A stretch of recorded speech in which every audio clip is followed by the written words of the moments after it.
Lumakad-lakad ka lang dyan, kwentuhan mo kung nakikita mo. First time. Oh, okay lang yan, okay. Kwentuhan mo kung nakikita mo dyan. Ano naranasan nyo kanina? Kamusta na ngayon? Ganun lang. Sige, para tayo naginuman.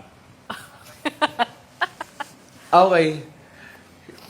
Kanina kasi, Bok, galing kami dito sa Legazpi.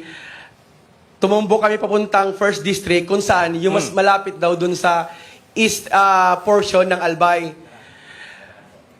Dun sa Santo Domingo, Albay, kung saan yung malapit yung seaside, talagang malakas yung ulan, malakas yung hangin. And as we go papunta dun sa Tabaco, nadaanan natin yung mga bayan ng Bakakay, Malilipot. Yung Tabaco, mas malapit yan, mas malapit-lapit yung Tabaco sa sa Uwan, nadaanan di ba? natin yung... Yes, Bok. Marami tayong nakitang bumagsak na mga puno.